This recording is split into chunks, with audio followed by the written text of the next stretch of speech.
Hello and welcome. This is the anatomy of the glute medius isolation exercise. And for this you'll need one block. So grab a block, come on in, join me. Okay, before we begin, I just want to tell you how important glute medius is and why we need more glute medius exercises and why I teach glute medius exercises to everyone that I know. Is because this is the most dysfunction, one of the most dysfunctional muscles in the body, meaning that it doesn't work as well and as skillfully as we'd like it to most of the time. I work with athletes. I work with an athlete that just got back from the World Ironman competition, which is amazing. And I'm so pleased to work with him. And even in an athlete, you would think, oh, an athlete like that wouldn't have weakness in his glute medius. But it's true. This is one thing that we work on a lot. And also, I work with several people who are dealing with hip osteoarthritis and hip labral tears. And certainly glute medius is one of the first muscles to completely go offline in any of those injuries. And a lot of times it actually leads up to that injury more times than not. And then certainly, even if you have a strong glute medius, then some injury occurs and it just goes to sleep. So let's come into this position, and I'm going to tell you why we have to isolate it. So we have to isolate it because if you have a muscle that's sleepy, what happens is you create a takeover pattern, right? It's what we call a takeover pattern, where a lot of your other hip muscles learn that they're going to do more than their job. They're going to get the job done for glute medius, but glute medius can stay asleep, and it's all good. And so what happens is that imbalance becomes a greater imbalance. So if it goes untreated, that imbalance builds up over time, then you could end up in pain or in an injury. So we don't want that for you. We don't want that for anybody. So this is why we teach this, right? And as teachers, we should all kind of like look at this because it's something that's that is so common in so many people. Here are some of the indications to know that glute medius is weak. If you cross your legs and the knees don't easily just set on the floor, that indicates that there's probably a weakness in glute medius. If someone opens their legs into second position and it's difficult and there's a lot of pulling and there's a lot of strain and stress and they can't sit up right on their sitting bones and just lift their spine straight up toward the ceiling, there's probably some weakness in glute medius we need to address. So here's how we address it. We have to isolate it. We have to isolate it because if we don't isolate it, guess what's going to happen? Takeover pattern.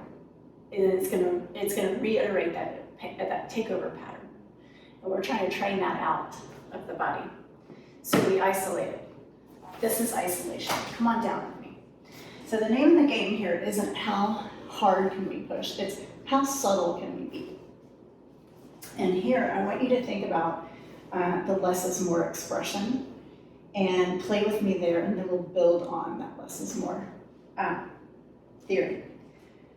So if you have a block, or not if you have a block, take your block and put it right here on the right side of your body.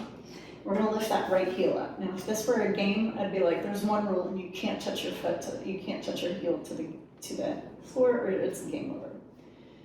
And then you're going to put that block right here and set your knee on it. Move the block according to where your knee lands. All right, so your toes are touching the floor, especially those outside toes, and your heel is up towards the ceiling. Now with this leg, what do we do with this leg? It can be anywhere, but I want to start here. This is the starting variation, is we're going to bring it very close to this other foot. If you're injured, it might even be necessary to cross it over on this side of the foot. And this would be for something like a labral tear, and you just keep feeling it in the groin, right? So that's the little fix for that. Also, if you're feeling a lot of pull here, you can roll your body this way a little bit. You might want to do that anyway because you're going to be able to access this muscle a little bit more.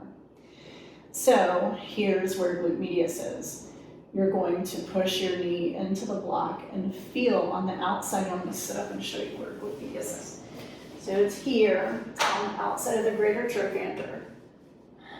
And it wraps around the back of the hip, right? It supports the sacroiliac joint. So yes, all the folks with sacroiliac joint issues usually have glute medius dysfunction as well. So here we are, and we push down. When you're pushing down, I want you to feel this muscle on the outside, this is the part of the muscle on the outside of the hip light up. And then relax. Now, we're gonna call that, however much you pushed, I don't care if it was 50% or 80%, we're gonna call it 100%. I want you to cut that in half and push down 50% effort. And feel just this muscle. You feel just that muscle now? Maybe something's gripping. Here are some things that grip. Sometimes groin adductors grip. If that's the case, I want you to take your foot, the free foot, and kind of cross it over and roll your body a little bit more toward me, and then push and feel just glute medius. Here's another thing to look for. The main part of gluteus maximus, the big part of your butt that sticks out behind you, is that working? If it is, you're gonna have to use less effort. Less effort, less is more, right? And try it again. Now the other thing that sometimes happens is put your hand on your right inguinal crease. Sometimes hip flexors like to do some of this work.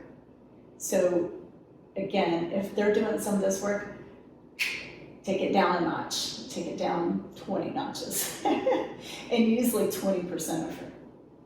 And just feel this muscle turning on and off. So we're gonna do this little squeezing, squeeze on, squeeze off, squeeze on, squeeze off, squeeze on, squeeze off. Squeeze on, 1, 2, 3, 4, 5. Hold, squeeze off, 5, 4, 3, 2. One more time, 1, 2, 3, 4, 5. And 5, 4, 3, 2, 1. Relax. All right, and that is how we begin to isolate that glute medius muscle. That's where we'll leave off today. Thank you for joining me for this anatomy of glute medius isolation. And I'll have another video coming very soon, so stay tuned until I see you. Take good care.